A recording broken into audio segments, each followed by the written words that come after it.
मध्य प्रदेश के सतना के मैहर में इंसानियत को शर्मसार करने वाला मामला सामने आया है।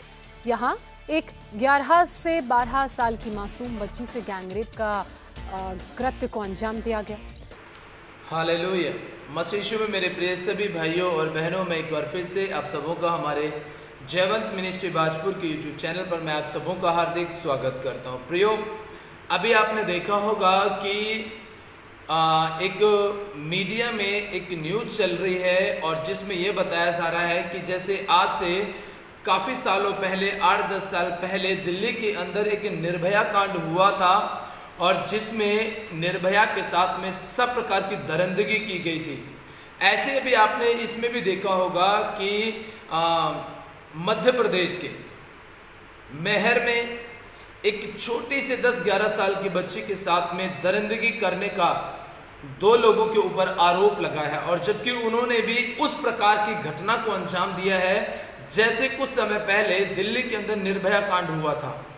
मैं ये बात आपको इसलिए बता रहा हूँ प्रियो, क्योंकि ये अंत के दिनों में हम अपनी ज़िंदगी को जी रहे हैं और इन अंत के दिनों में लोग इतने ज़्यादा नरभक्षी या दरिंदगे यह सब प्रकार के घिनौने काम करने वाले पैदा हो जाएंगे और ये सब आपको लगातार आंखों के सामने दिखाई दे भी रहा है। कुछ समय पहले भी आपने देखा था 4 मई को मणिपुर के अंदर एक भयंकर घटना को अंजाम दिया गया जिसमें बहुत सारे लोगों ने आकर के अपना भाग लिया था और बहुत सारे लोग उस घटना के बीच में शामिल भी हुए थे।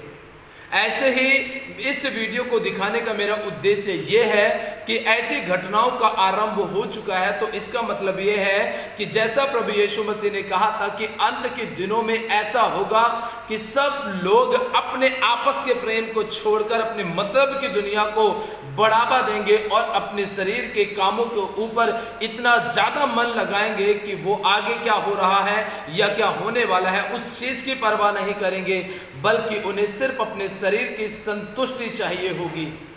ऐसे ही मैं आपको बता देना चाहता हूं कि बाइबल भी हमें ऐसा बताती है। जब हम प्रकाशित वाक्य की पुस्तक 21 अध्याय पढ़ते हैं तो लिखा है, परंतु डरपोकों और अविश्वासियों और घिनौनों और हत्यारों और व्यभिचारियों और टोनों और मूर्ति पूजकों और सब झूठों का भाग उस झील में मिलेगा जो आग और गंधक से जलती रहती, यह दूसरी मृत्यु है।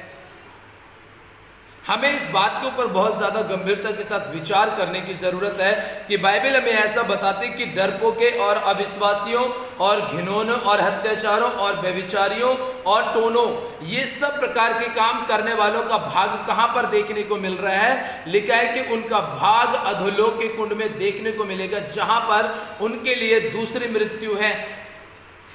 आज वो इस संसार में रहकर अपने शरीर के द्वारा कुछ काम करके वो संतुष्टि प्राप्त तो कर सकते हैं, लेकिन वो थोड़ी देर की संतुष्टि उनको नरक की ओर लेकर के जा रही है। आप बताइए मुझे कि यहाँ पर हमें इस चीज को देखने को आता है कि मणिपुर के अंदर ऐसे लोगों ने दरिंदगी की, तो आप बताइए मुझे एमपी के मैहर में एक 10-11 साल की बच्ची के साथ में जो दरिंदगी की गई है, क्या कम अमानवीय है? और वो भी बताया कि मंदिर के अंदर जो सेवा टहल करने वाले हैं, जो धर्म की रक्षा करने वाले हैं, जो पूरी तरीके से अपने धार्मिक चीज़ों का प्रचार करने वाले हैं, धार्मिक चीज़ों की सुरक्षा करने वाले हैं, उन्हीं लोगों ने उस छोटी सी बच्ची के साथ में अमानवीय घटना घटाई। क्यों करते हैं ऐसा लोग? आपको पता है, उन्हें किसी जाति या किसी धर्म से नहीं। आपको पता है काफ़ी समय पहले एक बहुत अच्छी न्यूज़ वायरल हुई थी और उस न्यूज़ में ये बताया गया था कि जितने लोग भी हैं, आतंकवादी के विषय में लिखा था कि आतंकवादियों का ना कोई जाति होती है ना कोई धर्म होता है, आरोपियों का ना कोई जाति है ना कोई धर्म है, बुरे काम करने वालों का ना कोई जाति है ना कोई धर्म है। प्रियो, मैं ये बात आपको इसीलिए बताना चाहता हूँ, उस छोटी सी बच्ची को, खैर परमेश्वर के अनुग्रह से वो बच्ची अपने उन बुरे हालातों से होकर के गुजर के आज वो बच्ची ठीक है। उसको वो दरिंदे अपने उसी मंदिर के परिसर में तड़पता हुआ छोड़ गए थे, उसके साथ गैंग रेप किया गया था, उसको तड़पता हुआ छोड़ करके चले गए थे। हालांकि सूचना मिलने पर पुलिस आती है और उस बच्ची को हॉस्पिटल में एडमिट करते हैं। वो बच्ची इस समय खतरे से बाहर है। और ये बहुत अच्छा कदम उठाया गया। दोनों आरोपियों के ऊपर, घर के ऊपर बुलडोजर चढ़ गया और उनके घर को तोड़ फोड़ कर दिया गया। इन सब बातों को आप इस वीडियो में देखिए, तब आप समझ पाएंगे। पहले मैं यही आपसे कहना चाहता हूं कि लिखा है कि अविश्वासी और घिनौनों, ये सब प्रकार के घिनौने काम करने वाले हत्यारे जितने भी हैं, ये सब के सब परमेश्वर के राज्य से बाहर रहेंगे। यदि आप सुरक्षित रहना चाहते हैं तो परमेश्वर के साथ चलिए। अब आप इस न्यूज को देखिए, इस वीडियो को देखिए, उसके बाद हम बात करते हैं। मध्य प्रदेश के सतना के मैहर में इंसानियत को शर्मसार करने वाला मामला सामने आया है। यहाँ एक 11 से 12 साल की मासूम बच्ची से गैंगरेप का कृत्य को अंजाम दिया गया। पुलिस ने बच्ची से गैंगरेप के आरोप में मां शारदा प्रबंधन समिति में काम करने वाले 2 कर्मचारियों को गिरफ्तार किया है। दोनों पर बच्ची से गैंगरेप करने के साथ ही दिल्ली की निर्भया जैसी दरिंदगी करने का भी आरोप है कि दोनों ने बच्ची से रेप करने के बाद उसे तड़पता हुआ छोड़ दिया था। बाद में बच्ची को मैहर में प्राथमिक इलाज के बाद रीवा रेफर कर दिया गया, जहां उसकी हालत नाजुक बनी हुई थी, लेकिन अभी वो खतरे से बाहर है। उसकी स्थिति बेहतर बताई जा रही है। सुबह सूचना मिली कि एक लड़की जो करीब 11-12 साल की है, वो मिली है और बताया गया कि उसके साथ बलात्कार की घटना हुई है। तो जब तस्दीक कराई गई तो पता चला कि हाँ, बलात्कार की घटना हुई है और उसमें 2 आरोपी हैं, जिनको बाद में पुलिस द्वारा अपनी मेहनत से पकड़ा गया। वो हिरासत में है। बाकी अभी कार्रवाई की जा रही है और लड़की का मेडिकल कराया जा रहा है। लड़की की हालत, चूँकि उम्र कम है, इसलिए मैहर में उसका इलाज किया गया और अभी रेफर किया गया है। कांग्रेस ने बच्ची से दरिंदगी की इस घटना को शिवराज सरकार की नाकामी बताते हुए प्रदेश के गृह मंत्री नरोत्तम मिश्रा के इस्तीफे की मांग कर दी है। कांग्रेस का यह कहना है कि गृह मंत्री को बर्खास्त नहीं किया गया तो मध्य प्रदेश में भी मणिपुर जैसी घटना सामने आ सकती है, वैसे हालात बन सकते हैं। मैहर में जो घटना एक नाबालिग बिटिया के साथ हुई है, वह मध्य प्रदेश में बिटियाओं और महिलाओं के असुरक्षित रहने का सीधा प्रमाण है। उस दौर में जब देश के गृह मंत्री जी बार बार मध्य प्रदेश आ रहे हैं और मध्य प्रदेश निर्भया कांड का पुनरावृत्ति कर रहा है, अमानवीय है और बच्चियों के मामा को मध्य प्रदेश के गृह मंत्री से अब इस्तीफा ले लेना चाहिए।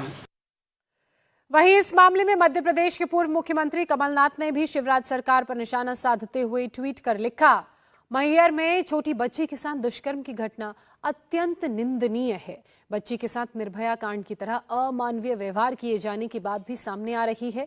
प्रदेश में आए दिन बच्चियों के साथ अत्याचार की घटनाओं ने साबित कर दिया है कि शिवराज सरकार बहन बेटियों को सुरक्षा देने में पूरी तरह से नाकाम हो चुकी है। मैं मुख्यमंत्री से मांग करता हूं कि बेटी को अच्छे से अच्छा उपचार उपलब्ध कराया जाए और उसे तत्काल 1 करोड़ रुपए की आर्थिक सहायता दी जाए। वहीं इस घटना के सामने आने के बाद मुख्यमंत्री शिवराज सिंह चौहान भी एक्शन में आए। मामले की गंभीरता को समझते हुए मुख्यमंत्री चौहान ने आरोपियों के खिलाफ सख्त कार्रवाई के निर्देश दिए हैं। साथ ही बच्ची के इलाज में किसी भी तरह की कोताही न बरतने को भी कहा है। हालेलुया। अभी आपने देखा होगा इस वीडियो में पूरी तरीके से आपको सारी बातें अच्छे से समझ में आ गई होंगी कि कैसे उन दोनों आरोपियों के खिलाफ में उनके घर पर बुलडोजर चलता है। सोचने वाली बात है कि गलती एक व्यक्ति करता है लेकिन उसकी सजा पूरे परिवार को भुगतनी पड़ती है, पूरे समाज को भुगतनी पड़ती है। मणिपुर के अंदर भी कुछ लोगों ने दरिंदगी की लेकिन आज पूरा मणिपुर को सजा भुगतनी पड़ रही है, पूरा मणिपुर जल रहा है। कुछ ऐसे लोग हैं, मैं तो ये कहना चाहता हूँ हमारे देश के प्रधानमंत्री जी से कि ऐसे लोग जो ऐसी घटनाओं को अंजाम देते हैं, ऐसे लोगों के खिलाफ में संवैधानिक रूप से जितनी भी कड़ी से कड़ी कानूनी कार्रवाई है वो पूरी तरीके से करनी चाहिए ताकि किसी दूसरे व्यक्ति को ऐसा गैंगरेप या दरिंदगी करने का मौका और अवसर ना मिले। मैं आप सबों से यही बात कहना चाहता हूँ प्रियो कि आप और मैं हम परमेश्वर के अनुग्रह में बढ़ते चले जाएं, क्योंकि ये शरीर हमारा हमें छोड़ करके चला जाएगा। कोई हमारे शरीर को नुकसान पहुंचा दे या कोई भी हमारे साथ कैसी भी बुरी घटना हो जाए, लेकिन इतना कम से कम ये तो भरोसा रहेगा कि हम अपने परमेश्वर के साथ में जा रहे हैं, अपने परमेश्वर की अधीनता में जा रहे हैं, परमेश्वर के नजदीकी में जाएंगे। ये पाप भरा शरीर और पाप में जीवन छोड़ करके कम से कम अपने प्रभु के पास तो जाएंगे। मैं आप सबों से यही कहना चाहता हूँ, अंत के दिनों में जिंदगी जीते हुए हम निरंतर परमेश्वर के वचन में बढ़ते चले जाएं, लेकिन अविश्वासी भी प्रभु के राज्य में नहीं जाएंगे। इसलिए अच्छा और सच्चा और सक्षम विश्वासी बनकर परमेश्वर की मर्जी को पूरा कीजिए, अन्यथा बहुत भयंकर परिस्थिति का हमें सामना करना पड़ेगा।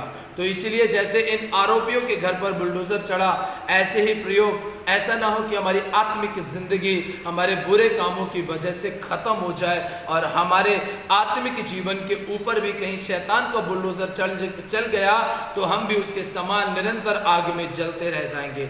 इसलिए प्रभु के साथ में चलते रहिए, आत्मिकता में मजबूती के साथ चलते रहिए और परमेश्वर की नजदीकी में चलते रहिए और ऐसे लोगों के लिए निरंतर प्रार्थना करते रहिए। परमेश्वर आप सबों को आशीष दे और छोटी सी बच्ची जो मेहर में जिसके साथ दरिंदगी की गई है उसके लिए निरंतर प्रार्थना करते रहे, ताकि वो बच्ची सही सलामत और सुरक्षित रहे और अपने परिवार में दोबारा से फिर इस भयंकर समय को वो भूलकर एक अपनी अच्छी नई जिंदगी को मुकाम दे सके या नई जिंदगी को लेकर के वो चल सके। परमेश्वर आप सबों को आशीष दे। जय मसीह।